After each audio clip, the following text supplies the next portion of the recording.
personalmente me costó mucho aprender.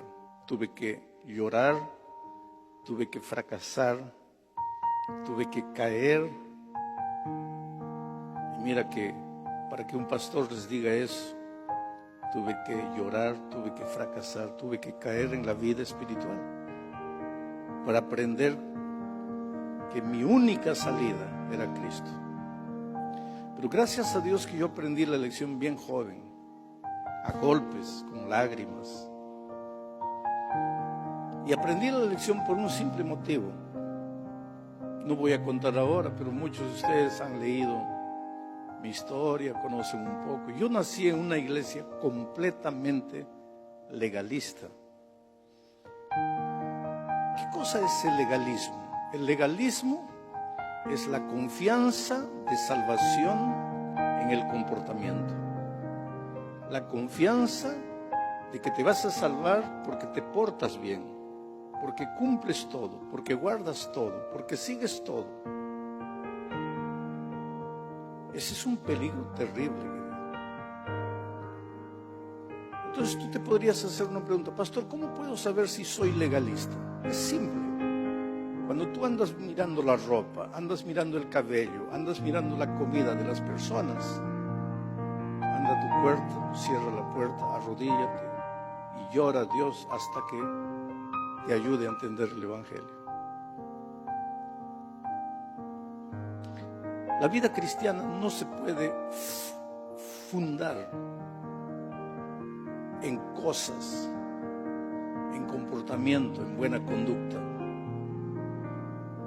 Ahora, yo no digo que la buena conducta no importa, porque anoche les dije, yo supongo que yo debo estar portándome bien, porque si no ya no sería pastor.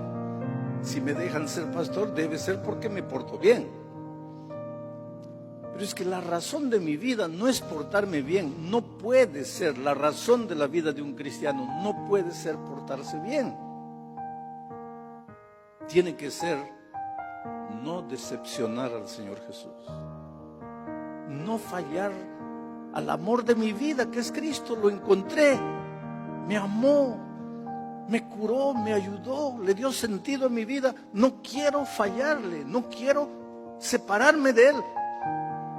Y entonces viene aquí, porque hay mucha gente que cuando me escucha hablar así, o cuando lee algunas citas maravillosas del Espíritu de Profecía en el Camino a Cristo, porque si alguien me ayudó, ya les dije ayer, a entender justificación por la fe y la salvación por la gracia, es Elena de White, en un librito llamado El Camino a Cristo. Y en ese librito ella dice lo siguiente, mira, dice así, que perderse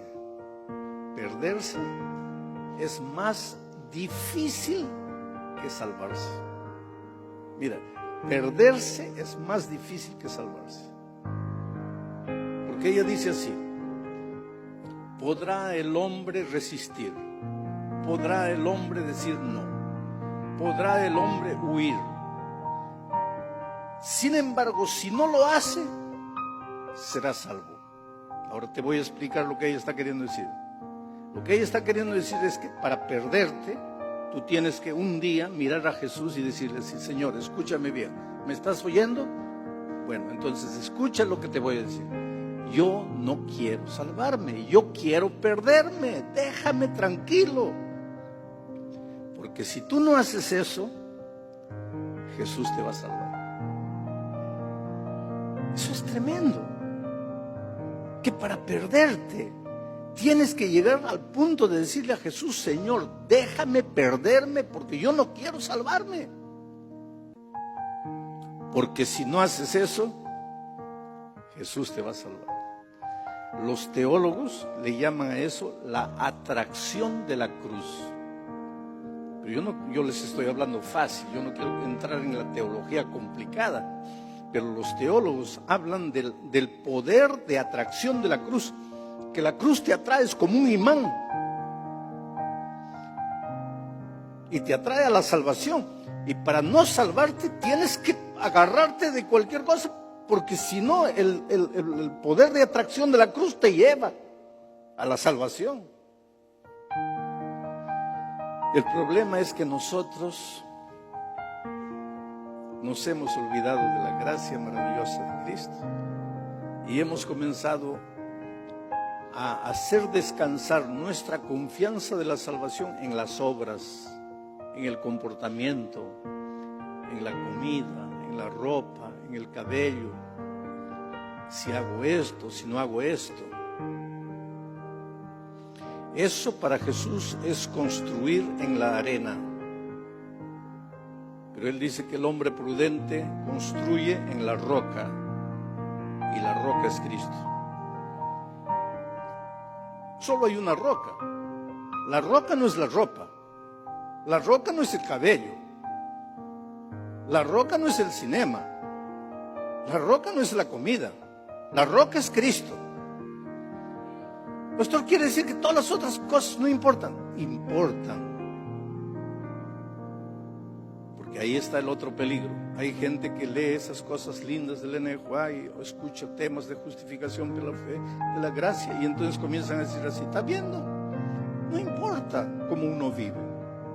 Entonces está viviendo en adulterio y no se preocupa. Dice: sí, yo estoy salvo en Cristo, pero está en adulterio. Yo estoy salvo en Cristo, pero sigue metiendo veneno a su cuerpo. Yo estoy salvo en Cristo, pero no le interesa para nada el sábado.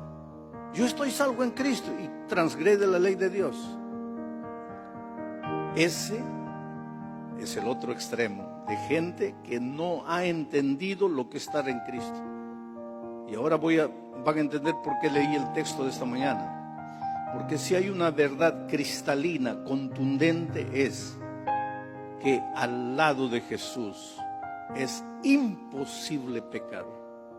Entonces, si al lado de Jesús es imposible pecar, lo que tienes que hacer es usar la poca fuerza de voluntad que tienes, porque tienes, aunque tú digas que no tienes fuerza de voluntad, tienes.